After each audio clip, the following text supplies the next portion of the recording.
Hi, welcome back. In previous lectures, we have seen how we can use non-deterministic constructs to underspecify a system.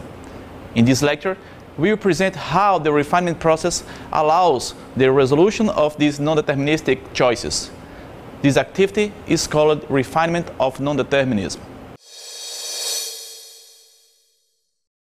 Previously, we have seen many non-deterministic constructs, like the any, x, where q, then t, choice s or t or u, select q1, then t1, when q2, then t2, else v, and the precondition. These constructs can be used in the initialization or in the operations. A possible way to refine non-determinism is to actually define the non-deterministic choice by providing a deterministic one. For example, if we have the non-deterministic assignment xx receiving a natural number, this can be refined to xx receiving 0. The refinement of non-determinism is not only a transition from non-deterministic to deterministic, but also from non-deterministic to less non-deterministic. For example, the same assignment, assigning a natural number to xx, could be refined with a choice command, like a choice between assigning 0 or 1 to xx. Finally, the refinement of non-determinism can also be algorithmic. In this case, we make the algorithm to appear. For example, the same non-deterministic assignment that assigns a natural number to xx. Let us suppose we have a variable called yy, and then we could refine this assignment to if then else command. So we could refine this with the if yy equals 0, then xx receives a value that's different from y. Else, if yy is different from 0, then xx receives a value from the set that ranges from 2 to 7. Our first example illustrates the concept of refinement non-determinism. It describes a machine that records a set of numbers that have been used to some purpose. Basically, it keeps a set of numbers to which we may add a given non-used number and query if a given number has been used. We may also add any non-used number to this set. Let us now see this example running in Atelier B and Pro B. Let us first present the abstract machine allocate.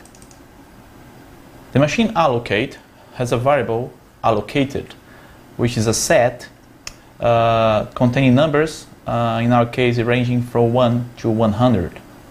We initialize this variable allocated with the empty set. And as we said, we have three operations: choose, query, and allocate. The operation choose receives a number n ranging from 1 to 100.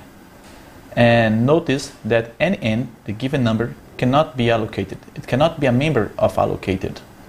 And all you do is to add n to the set allocated. The next operation, query, receives also a number ranging from 1 to 100. And if that given number, n, belongs to allocated, we give true as output, as our answer, else we give false as our answer. So it basically says if that given number belongs or not to the set allocated. Finally, we have an operation that non-deterministically chooses a number that has not been allocated yet and gives this number as output. The operation allocate can only be invoked if we still have numbers to be allocated. So its precondition says that the set of numbers ranging from 1 to 100 minus the set of allocated numbers cannot be empty. Because if it's empty, that means that we have no longer numbers to be allocated. So if we do have numbers to be allocated, we can invoke allocate, and we choose any number that belongs to the set that's formed by the set subtraction of the set containing 1 to 100 and allocated. So we choose a number that has not been allocated yet, and we give that number as output and add that number to the set of allocated numbers. So let us now see this machine running in Probe. So as we initialize, we have allocate as the empty set here, and now you can choose n number ranging from 1 to 10, but of course you can choose n number that belongs to the set ranging from 1 to 100. So we can choose 5, and we add 5 to the set of allocated numbers. We can also choose 18 and add the number 18 to that set. And now if we query if 5 belongs to that set, we have true as an answer, and if we query for 18, we also have true as our answer, and any other number will give us false. Now the invocation of allocate will give us n number that does not belong to the set allocated. So notice here that 5 is not an option of output, as 18 will also not be an option for an output. Now let's go back to Atelier B, and let's see the refinement of that operation, allocate R. Now what we do here is we have allocated as its only variable, so we have here an implicit linking invariant, because we are actually using the same number for the state variable. And we have choose, query, and allocate, and all the preconditions are now implicit. So the precondition of the abstract machine choose, which said that we can only choose a number that's not allocated, is also implicit here, and we simply add that number to the set allocated. And query is basically the same operation. So if the given number nn is allocated, then we get true as our answer, otherwise we get false. However, the operation allocate is no longer non-deterministic. Remember that previously we have that allocate would randomly choose a non-allocated number, and now what we do is that we choose here in the refinement, we choose nn to be the minimal value of that set. So previously we would randomly choose a number from this set, and now we choose the minimal number of that set, and we give that number as output and add it to the set of allocated numbers. Now if we open that machine in Probe and we initialize, and after choosing the number, for example 5, notice that the operation allocate now has only one possible output, which is the number 1, because 1 is the minimal number of the set of non-allocated numbers. So if we call allocate, we have just one output possible, which is adding 1 to that set and giving 1 as the output. So that refines the machine allocate. As for data refinement, the states resulting from the initialization operations of a refinement must match via the linking invariant with some of the resulting states in the abstract machine. For example, let us suppose we have in the abstract machine an operation that starts from a given initial state, and the operation can take you to some final states. Suppose these two here in the animation. Now let us suppose that in the refinement we have an initial state that corresponds via the linking invariant to the initial state we just mentioned in the abstract machine. The same operation in the refinement must take you to a final state that matches with at least one of the final states via the linking invariant in the final state of the abstract machine operation. In our example, we have the operation allocate. Let's suppose we start from a state that has numbers 5 and 18 in the set of allocated numbers. Therefore, the operation allocate in the abstract machine can give you, for example, can allocate the number 1, taking you to a set that has numbers 1, 5, and 18. Or it can give you a number 33 that takes you to a set, to a final state, where numbers 5, 18, and 33 are in the set of allocated numbers. Now, the refinement allocate R, when the same operation allocate in the refinement operation, it starts from the set that has 5 and 18 as allocated numbers, gives you the minimal number, for example 1, and takes you to a set 1, 5, and 18 in the final state. Notice that this set is linked to the same set in the abstract machine final state. In our next example, we have a machine that has a state variable SS, defined as a set of values with limited capacity. This machine has operations to add a given element and to remove any element. We will then refine this machine to store the values in an array. Let's see this example. Okay, well, let us now see the mySet example.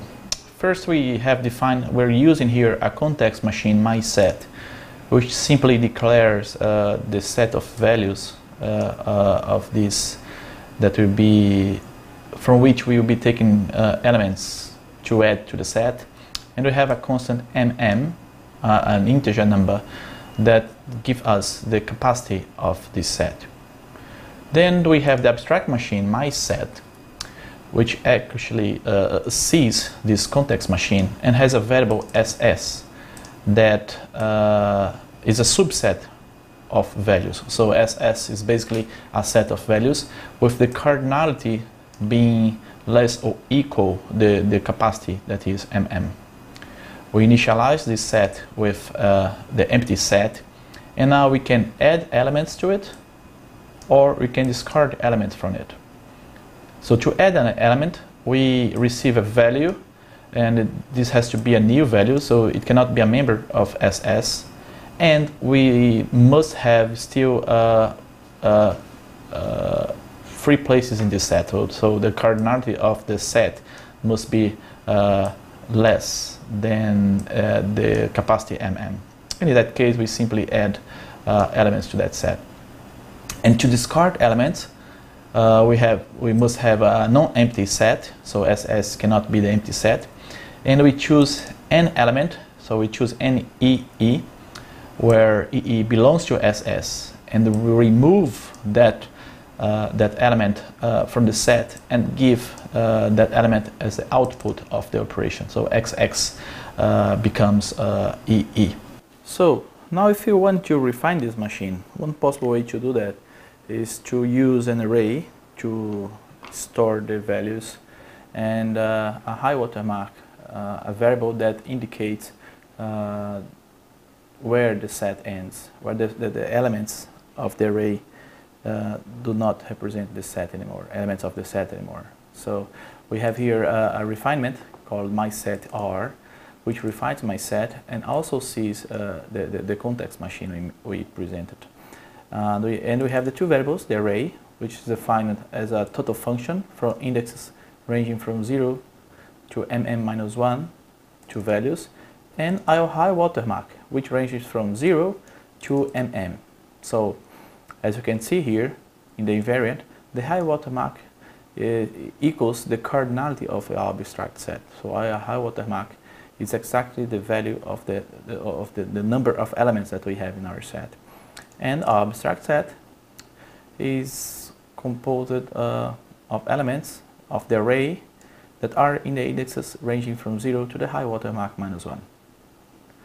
So we initialize our array with any array, so we have a non-deterministic assignment here that gets any total function for indexes ranging from 0 to mm-1, 2 values, and our high watermark equals 0. So here we have the 2 operations, the add and the discard, and as we can see here, operations may still have preconditions, although this is not mandatory.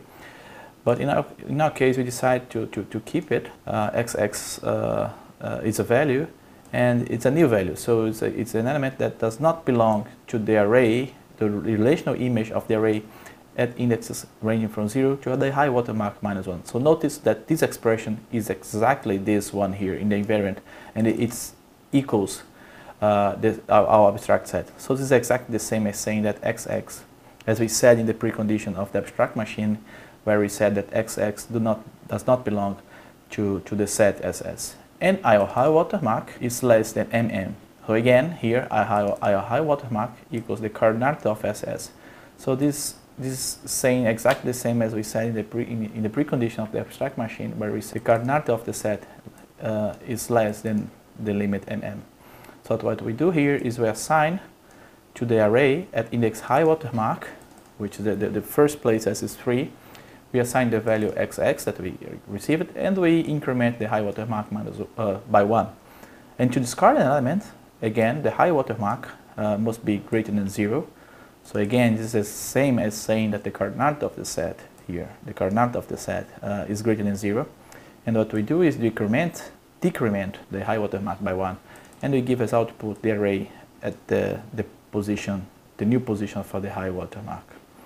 So what we can do now is animate our abstract set in Pro B. So let's say we have a size 3, and we initialize the set with the empty set, and we can add values here. So we can add any of the values. Let's say we add 1. So after adding 1, the set contains 1 here, and we cannot add the value 1 anymore. Now let's say we add the value 2 and then the value 3. And now we have 3 elements in our set, and we are no longer able to add elements to the set because we reached the limit. So now we can discard any of the value, and notice that the discard operation is non-deterministic, because by calling this operation we can have either value 1 or value 2 or value 3 as output.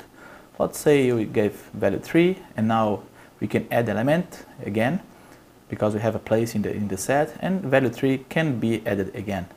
And now let's say we discard the value 2 and finally value 1, and we're back into the initial state.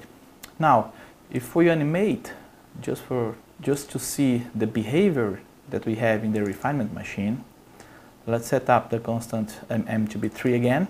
And now the initialization is non-deterministic because it can initialize the array with any of these functions here. Let's say we initialize with this one here, in which we have the array value 1, value 1, and value 1. So all the elements of the array are value 1.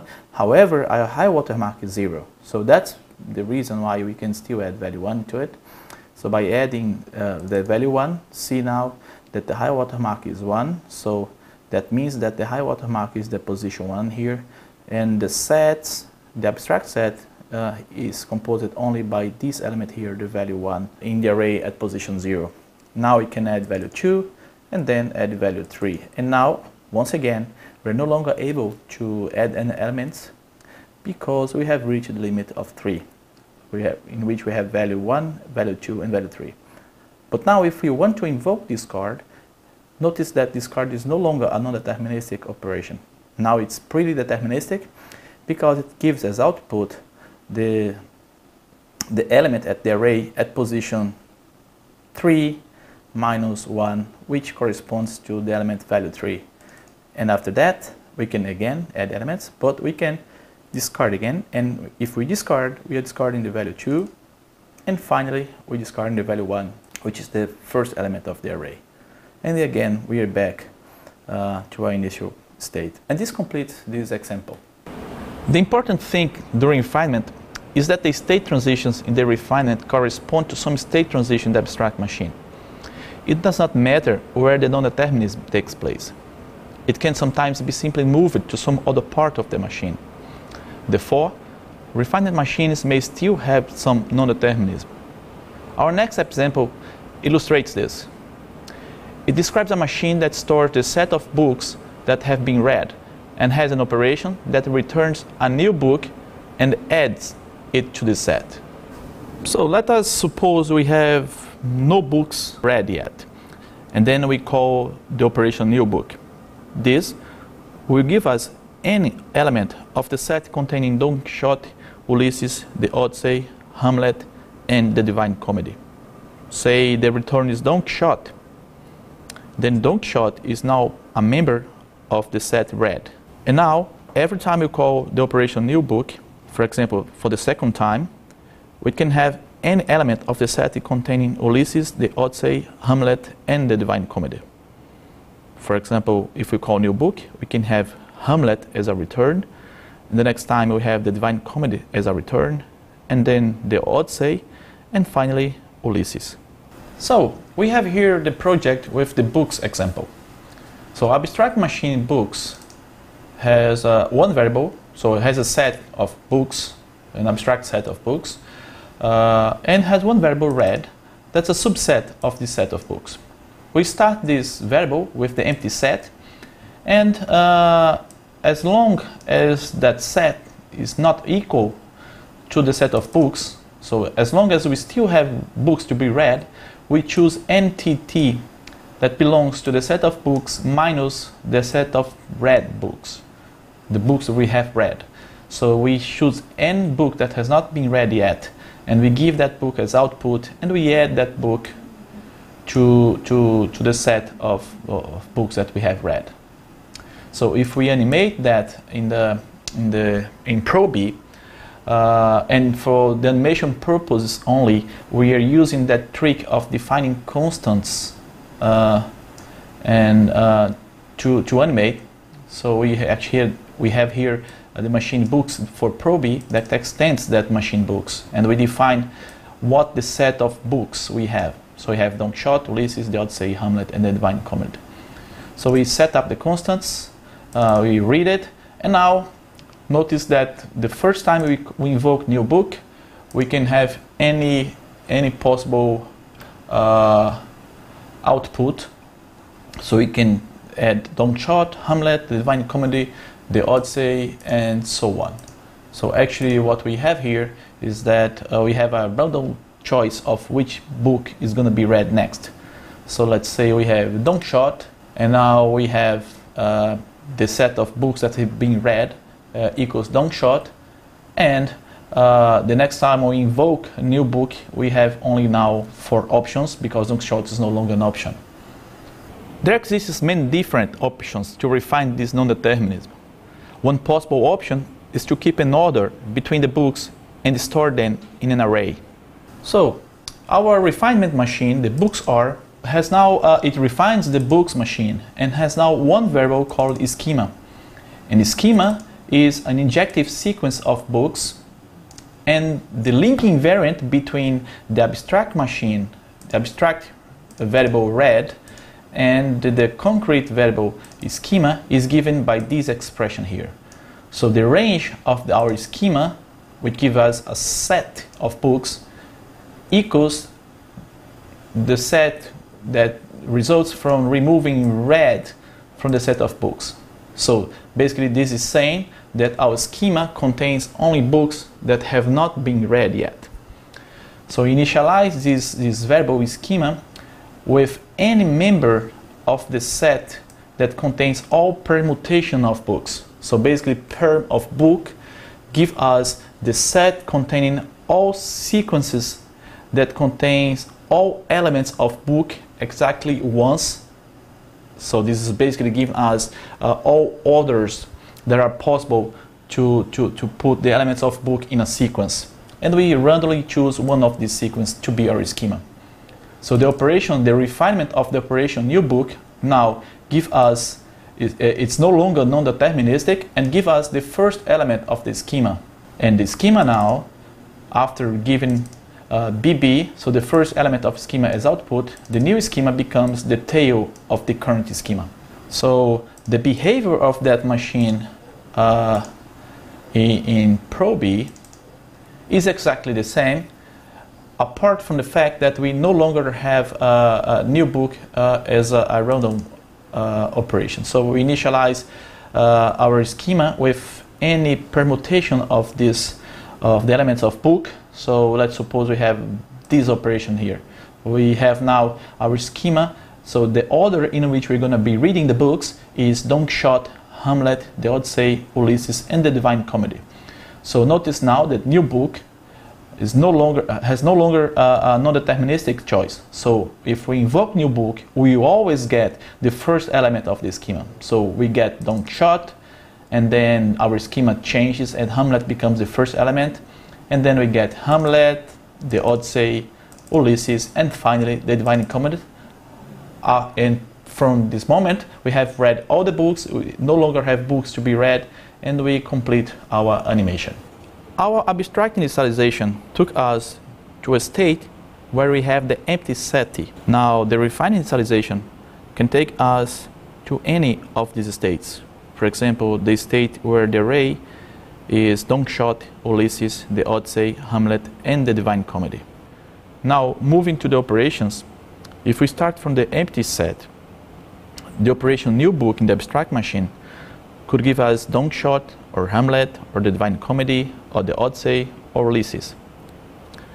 If, for example, new book gives us Don Quixote as output, this will take us to the state containing only Don Quixote. Or if the new book gives us Hamlet as output, this would take us to the state where the set contains only Hamlet. Now, let us suppose the concrete initialization took us to the state where the schema has Don Quixote, Hamlet, the Divine Comedy, the Odyssey, and Ulysses. The concrete new book operation would give us the first element of this array, Don Quixote, and would change the schema to remove Don Quixote from it. Then the schema would now have Hamlet, the Divine Comedy, the Odyssey, and Ulysses. And this state links perfectly using the linking invariant to the abstract state where we have only Don Quixote in the set. We may refine books R even further using a constant array of books in the initialization and keeping the position of the first book in the list. For example, our book array would be Don Quixote, Hamlet, the Divine Comedy, the Odyssey, and Ulysses. And to turn that array into an abstract sequence, we use this expression, where we say that lambda II, from II ranging from 1 to the card of books, and returning, putting that position, the book array at position II minus 1. And that makes we turn the array ranging from 0 to 4, from Don Quixote to Ulysses, to the sequence where the index ranges from 1 to 5, and we have Don Quixote the first element and Ulysses as the last element. Now, initially we have the counter as 0, and the schema is the whole sequence. So, if we take counter as 0, and we go back to our expression that transforms that array into a sequence, we notice that by replacing counter by 0, we have actually the empty sequence in the left-hand side of the concatenation that we use it in the linking invariant. And that gives us the whole schema. So initially, our schema is a sequence where the index, of course, ranges from 1 to 5, and we start with Don Quixote and finish with Ulysses. Now, after reading one book, we have that the counter becomes 1. Therefore, going back into the linking invariant expression and replacing counter by 1, we notice that we have the concatenation of the sequence that contains only Don Quixote with our schema. Therefore, we are affirming that the schema starts with Hamlet and has the Divine Comedy as the next element, then the Odyssey, and finally Ulysses. Our refinement machine books R refines our previous machine books R and uses a constant book array, which is an array in which the index ranges from 0 to the coordinate of book minus 1. So we have one element for each book, and the elements are elements of book. So it's a bijective function. So the book array contains all the books, and every book is only one time in that array. So we have a counter that ranges from the 0 to the coordinate of the book, and here we have our linking invariant from the books R element schema to the books RR variable books R, book R. So what we say here is that the sequence that we obtain by transforming our concrete array into our abstract sequence is the same and for all the books. So here we are ranging from 1 to the coordinate of book is the same as the sequence that we obtain by transforming only the elements that have been read to our current schema. So this part here contains is the sequence of books that have already been read, and we concatenate with our current schema, so the books to be read.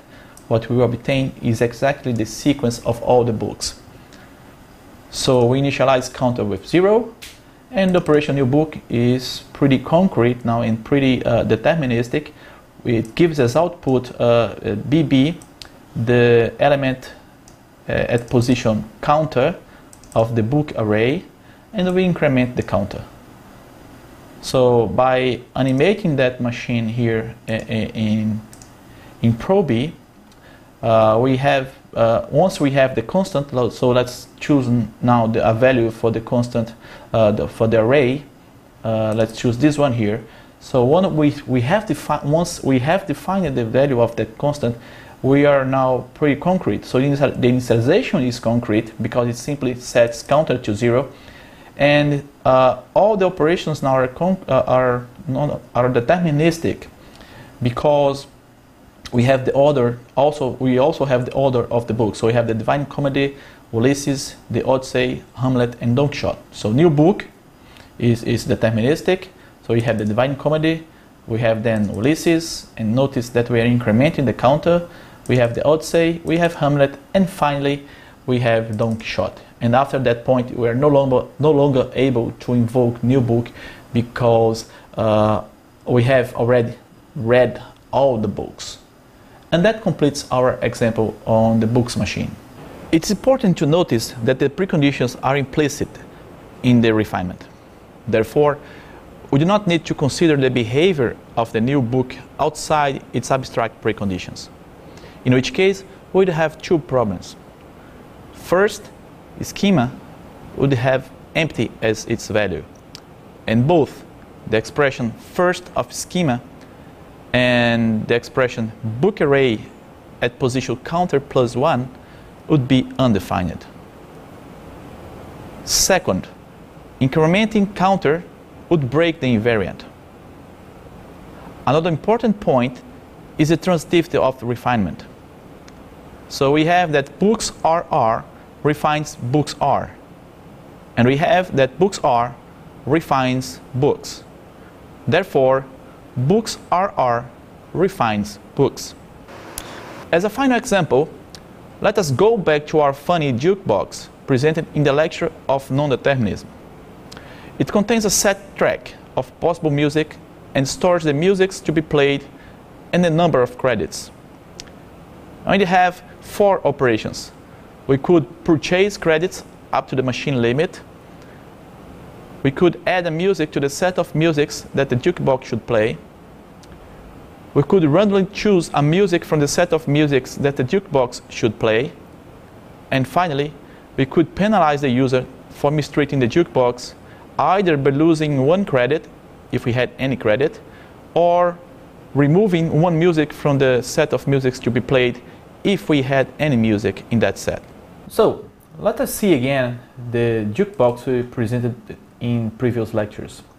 We had a jukebox with a set of tracks and a constant limit, which was defined as a natural number greater than 0. And we had two variables, credit and play set. Credit being a natural, and but a natural that's less or equal than the limit, and the play set being a subset of tracks. We initialized credit with 0 and play set with empty, and we had 1, 2, 3, 4 operations. We had pay, select, play, and penalty. The pay operation would receive a natural number greater than 0 and assigns the minimum value of this set here to the credit. That is, if the current credit plus the CC is greater than the limit, then we just return the limit. So we just return the minimal element of this set here.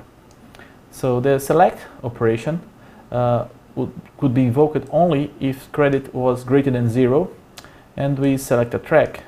And here we have a non-deterministic choice between simply adding that track to the play set, or doing the correct thing, which is adding the track to the playset and removing one from the credit. The play operation was also non-deterministic because once it was invoked within the precondition, that is, when the playset was non-empty, we would choose any track that belongs to that playset and give that track as an output, assigning it to the variable tt and removing it from the playset. Finally, we had the operation penalty, which was also non-deterministic, in which we could do two things. If the credit was greater than 0, we could remove 1 from the credit, or if the playset was non-empty, we would choose any music from the playset and remove it from the playset. So if it were the case in which the credit was greater than 0 and the playset was non-empty, we would either remove the credit or remove a music. And if we decide to remove a music, we also have a non-deterministic choice of which music we're removing from the playset. If neither of these conditions are true, then we will do nothing. We would simply skip. So now we have the refinement, the jukebox R. The jukebox R is a refinement component that refines the jukebox and has a constant called free frag that limits the number of times we give free musics. And so this constant is a natural number greater than 0, and we have three variables: credit R, that's also defined as a natural number and is equal to the abstract variable credit. We have the playlist that is defined as an injective sequence, so we have here an injective sequence of tracks. So we have a sequence of tracks but without repetition.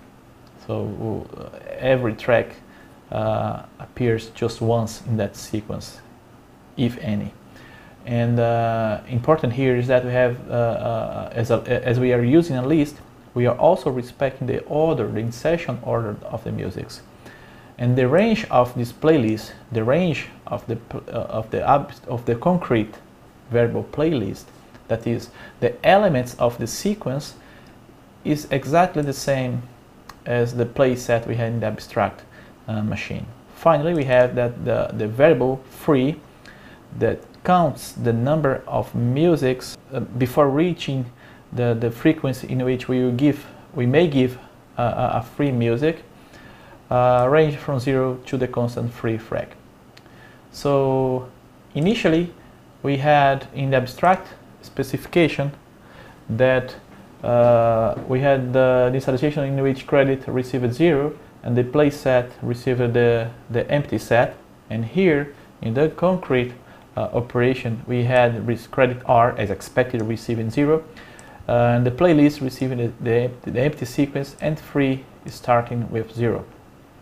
Now in the operation pay we had before that credit received the minimum of the elements in the set containing credit plus CC and limit. Here we simply changed credit by credit R, and so the operation is basically the same, but we remove the precondition because we assume that operations are only invoked within, the concrete operations are only invoked within the preconditions of the abstract machines.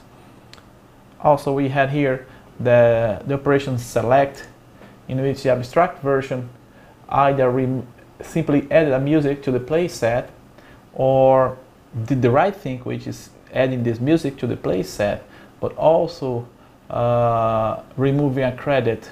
So in the abstract version we had that we could be adding music to the playset always for free, but here in this version, in the concrete version, we have the following.